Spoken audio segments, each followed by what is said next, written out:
Zero में इस बार हम लोग पहले पीछे जा रहे हैं, जहाँ पर हमें कैरेक्टर्स की ओरिजिन स्टोरी के बारे में पता चलता है और ये पता चलता है कि सब कुछ कैसे शुरू हुआ। गेम की शुरुआत एक कैरेक्टर के पर्सपेक्टिव से होती है। हम जब उठते हैं तो हमें पता नहीं होता कि हम हैं कौन, लेकिन हम लोग एक एनालिसिस रूम में होते हैं, एक एग्जामिनेशन रूम। हमारे रूम में एक स्क्रीन लगा हुआ होता है जो हमसे कुछ क्वेश्चंस पूछती है, और वो क्वेश्चंस देख के हमें लग रहा था कि हमारे ऊपर में एक्सपेरिमेंट हुआ है, इसलिए वो हमसे क्वेश्चंस पूछे कि हमें कैसा फील हो रहा है, हम लोग हैं कौन। वो क्वेश्चंस देख के ऐसा ही लग रहा था कि सब कुछ ऑर्गेनाइजेशन के हिसाब से हो रहा है, क्योंकि सभी टेस्ट सब्जेक्ट्स एक्सपेरिमेंट के बाद वैसा ही फील करते हैं, वो स्क्रीन पे लिखा हुआ आ रहा था। मॉनिटर हमें ये बताता है कि एक एम्प्लॉय आके अभी हमें आगे की जानकारी देगा, और जैसे ही दरवाजा खुलता है तो उसमें होता है बैन बैन। लेकिन वो अभी बहुत ही छोटा और बहुत ही क्यूट लग रहा था। बैन बैन आते ही हमें कहता है कि हे देयर, मेरा नंबर है 6 और मैं तुम्हारा नेबर हूँ। वो हमें बोलता है कि हमारा रूम बहुत ही कूल है, हमारे रूम में टेबल है, प्लेन है, तो ऐसे ही वो छोटी मोटी बातें कर रहा था। बैन बैन की पीठ पे हमें नए जख्म दिख रहे होते हैं, जो हमें ये बताता है कि बैन बैन के ऊपर में कुछ हार्श एक्सपेरिमेंट हो रहा है। भाई बैन बैन का अपना एक अलग रूम होता है जिसमें की कार्ड हो, और उस की कार्ड की हेल्प से बैन बैन अलग अलग रूम में जा सकता है, उसको फुल परमिशन है। बैन बैन हमें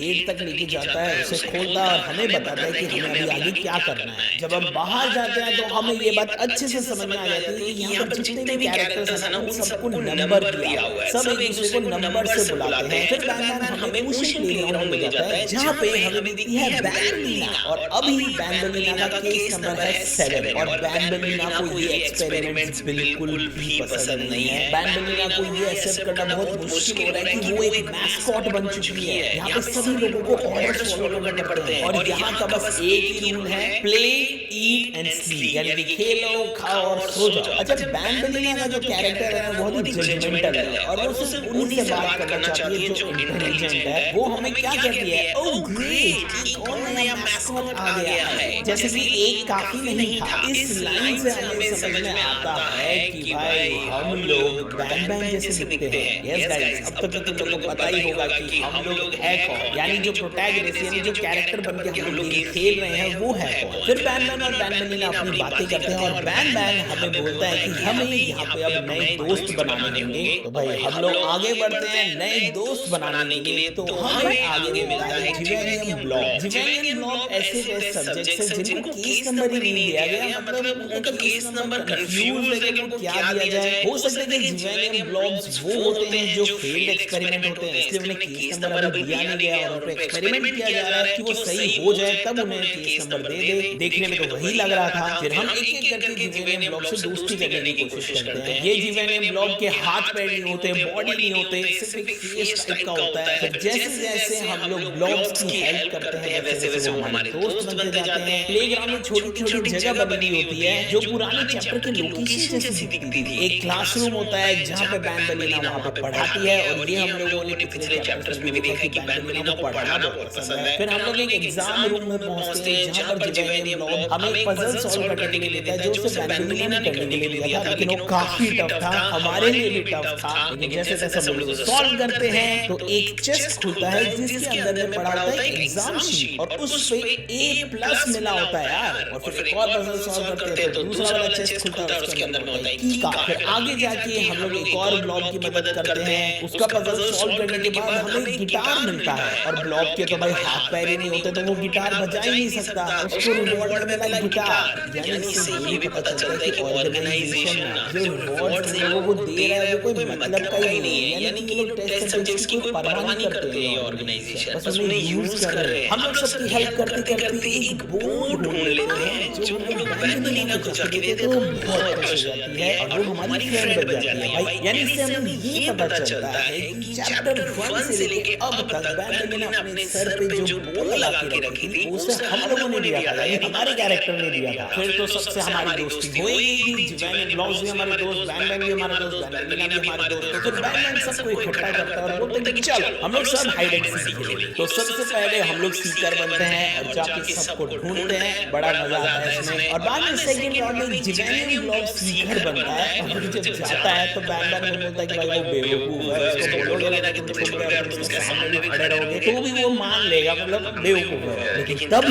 तभी वहां पर एक गेट खुलता है और उसमें से बाहर आता है साइरेंजन। यस गाइस, साइरेंजन सर्जन ही है, सर्जन का नाम इस गेम में साइरेंजन रखा गया है। शॉर्ट में से सर्जन ही बोलूंगा, बोलने में इजी रहता है। वो करता था एक्सपेरिमेंट ही है, वो आदमी की बॉडी पे सर्जरी भी करता है, तो सर्जन ही है वो। तो फिर बैन बैन सर्जन से बात करने के लिए वहां से भाग के उसके पास जाता है और वो लोग दोनों वहां पे कुछ बातें करते हैं। सर्जन बोलता है यहाँ पर जितने भी मैस्कॉट है उन सबको हमें रिप्लेस करना होगा अगर हमें जिंदा रहना है तो फिर बैन बैन पूछता है कि पर हम कर क्या सकते हैं। सर्जन बोलता है कि मैं बाद में सब कुछ समझाऊंगा, लेकिन बस तुम्हें एक ही मौका मिलेगा। ये सब होने के बाद बैन बैन भाग के वापस हमारे पास आता है और फिर वो बोलते हैं कि भाई हम लोग बैन बैन के पास चलते हैं, वो बहुत डर गई होगी। हम लोग जब बैन बैन के पास जाते हैं तो बैन बैन वहाँ पे बहुत डर रही बैठी हुई होती है। वो बोलती है कि ये सब कब तक चलता रहेगा। सर्जन हर थोड़ी देर में किसी भी जगह ने वो लोग को उठा के ले जाता है, उस पे एक्सपेरिमेंट करता है। अभी भी वो आया और एक जगह ने लोग को लेके गया। बैन बैन बैन को कंसोल करता है और हमें कहता है कि जाओ अभी तुम्हारा सोने का टाइम हो गया है, जाके अपने रूम में आराम करो। हम वही करते हैं, हम लोग अपने रूम की तरफ बढ़ते हैं, वहां पर जाते हैं, गेट बंद करते हैं और काउच में जाके सो जाते हैं। फिर अचानक आधी रात को हमारे गेट पे जोर जोर से खटखटाने की आवाज आती है। हमारी नींद खुलती है और हम लोग जब स्क्रीन की तरफ देखते हैं तो वहां पर एक वार्निंग लिखा हुआ होता है कि भाई जगह सो जाओ, जगो मत। लेकिन फिर भी हम लोग दरवाजा खोलते हैं और जैसे ही दरवाजा खुलता है वहां पर सामने होता है बैन बैन और वो हमें भाई काइंड ऑफ जंप स्केयर दे देता है। बैन बैन एक फ्लैशलाइट लेकर हमारे पास आया था, वो क्लियरली ऑर्गेनाइजेशन के रूल्स तोड़ रहा था। वो हमें कहता है कि चलो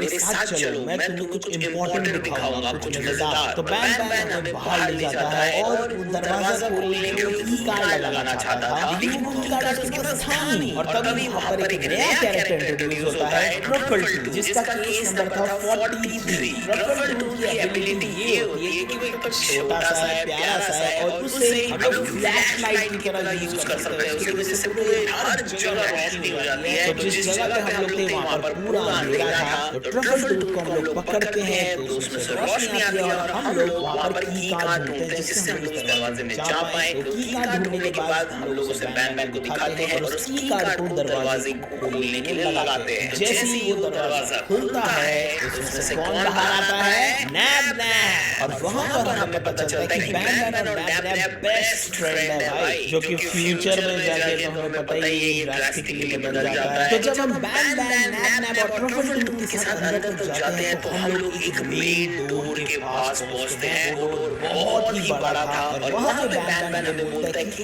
इस डोर के पीछे में वो सीक्रेट है जिसके लिए वो हमें यहाँ पर लेकर आया है। लेकिन इस डोर को खोलने के लिए 5 लोग चाहिए क्योंकि वहाँ पे 5 बटन होते हैं। अभी हम लोग टोटल 4 लोग हैं, हालांकि ट्रफल टू बहुत ही छोटा है तो उसको काउंट नहीं कर सकते, यानी कि हम 3 लोग हुए, हमें 2 लोगों की और जरूरत है। बैन बैन हमें बोलता है कि जाओ 2 लोग और ढूंढने के लिए। और फिर जैसे तैसे हम लोग जाते हैं, रूम खोलते हैं, कुछ सीक्रेट स्टफ्स उठाते हैं। अब हमें एक रूम दिखता है जिसको हम लोग खोलते हैं तो भाई उसके अंदर में बिटर लीगल यानी कि जेस्टर बंद हुआ होता है एक गैस रूम के अंदर में। वहां पे जेस्टर के साथ बहुत ही अजीब एक्सपेरिमेंट हो रहा था। तो बिटर लीगल हमें बोलता है कि भाई तुम्हें फटाफट से इस गैस को बंद करना होगा। उसके लिए एक पजल है जो कि सच में बहुत ही वियर्ड पजल था। हमें उस बॉक्स को खिसकाना होता था। वहां पर 2 टीवी होता है, उसके ऊपर से हमें एक एक सिग्नल पास करना होता है। उस सिग्नल पास करने के लिए भी हमें ध्यान रखना होता है कि टीवी फॉल्टी ना हो। तो ऐसे ऐसे करके हम लोग उसको पूरा करते हैं और गैस को वहां पे हम लोग रोकते हैं। तो जैसे हम छुड़ाते हैं तो हमारे पास आके खड़ा होता है, थैंक्स बोलता है। और तभी बैन बैन और नैब नैब ट्रफल टू वो लोग भी हमारे पास आ जाते हैं। हम लोग थोड़ी बड़ी बातें करते हैं, फिर हम लोग जाने लगते हैं बटन दबाने के लिए। तो हमें वहां पर एक बॉक्स दिखता है जो हिलता है।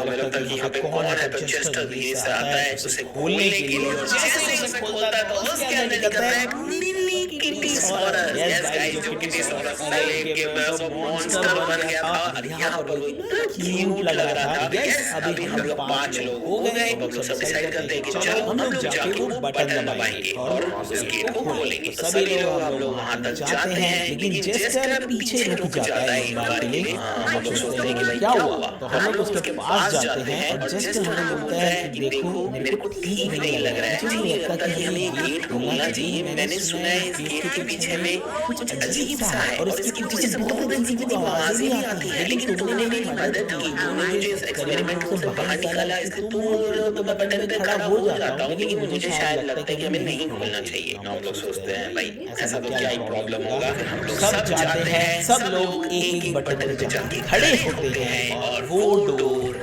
धीरे धीरे ओपन होता है। जैसा कि जेस्टर ने बोला था वैसा ही होता है। उस गेट के पीछे में एक भयानक मॉन्स्टर होता है और उस मॉन्स्टर का नाम होता है रमम्बा। रमम्बा एकदम भयानक गोट और स्नेक का मिक्सचर लगता है, वो हम पे अटैक करने आता है, लेकिन तभी नैब वहां से धक्का देके बचा लेता है। लेकिन इस चक्कर में नैब पकड़ा जाता है उसके मुंह के अंदर। बैन का फटो सब उसके पीछे भागते हैं नैब को बचाने के लिए।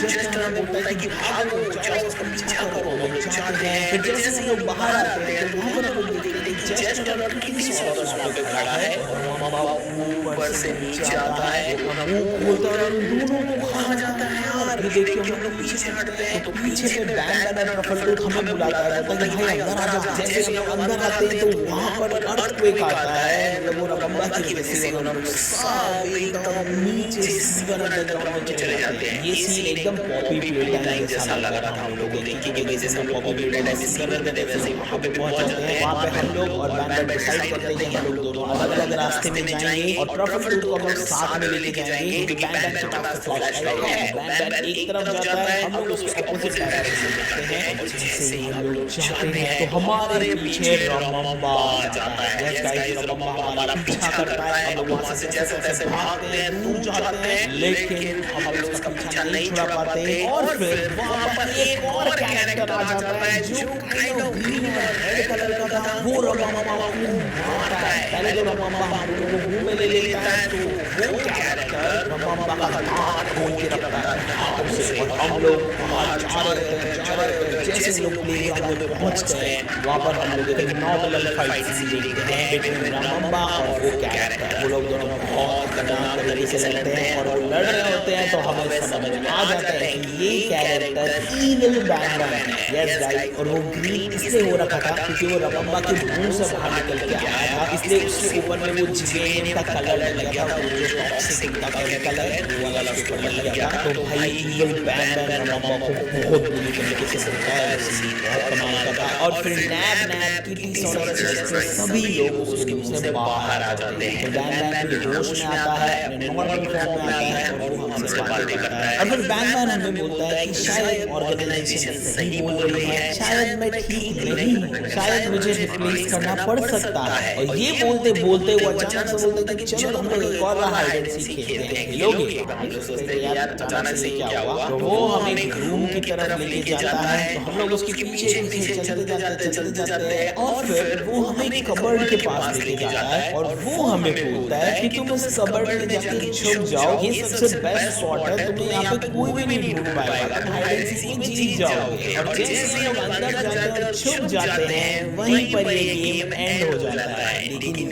ये वाला जो सीन था ये हमें गार्डन ऑफ बैनमैन एक ट्रेलर में दिखाया गया था। यस गाइस, और उस ट्रेलर में हमें ये भी दिखाया गया था कि ये कैरेक्टर है कौन, ये है फ्लम्बो। यस, यानी हम लोग फ्लम्बो बन के पूरे गेम में खेल रहे थे। ये पूरी फ्लम्बो और बैनमैन की बैक स्टोरी कि भाई जो बैनमैन है ना वो एक फेल्ड एक्सपेरिमेंट साबित हो रहा था, वो बार-बार ईविल बैनमैन का कन्वर्ट हो रहा था, वो अपना आपा हो रहा था, वो जाके मार रहा था लोगों को। तो सर्जन का एक प्लान था कि हम लोग बैनमैन को रिप्लेस कर देंगे और बैनमैन को रिप्लेस करने के लिए सबसे बेस्ट कैरेक्टर जो आया था वो था फ्लम्बो, क्योंकि फ्लम्बो एकदम बैनमैन जैसा ही दिखता था, उसके जैसा इंटेलिजेंट था, लेकिन बैनमैन ये नहीं चाहता था, इसीलिए वो हमें हाइड एंड सीक के बहाने कबर्ड में ले जाके बंद कर देता है ताकि सर्जन को पता ही न चले कि हम लोग कहाँ गए। और फ्लम्बो इतना बेवकूफ है या मेरे को तो ये बात समझ में ही नहीं आ रही कि चैप्टर 1 से लेकर चैप्टर 7 तक इतना लंबा चैप्टर चला है, उसमें वो अभी भी कबर्ड के अंदर ही बैठा है। ठीक है, तो सभी को ये लग रहा था कि फ्लम्बो गायब हो गया है, लेकिन चैप्टर 7 के एंड में सर्जन हमें बताता है कि एक और कैरेक्टर है। और हम लोग जब स्टिकर निकाले थे तो हमें फ्लम्बो के बारे में पता चला था और पूरा चैप्टर 8 अभी फ्लम्पो और बैटमैन के बारे में होगा with surgeon of course. Yes guys, ये गार्डन ऑफ बैटमैन 0 की कहानी थी। तुम लोगों को कैसी लगी बताना। तुम लोग चाहते हो कि मैं 1 2 3 4 6 7 भी पूरा एक्सप्लेन करूं, बताना। लास्ट वीडियो तुम लोग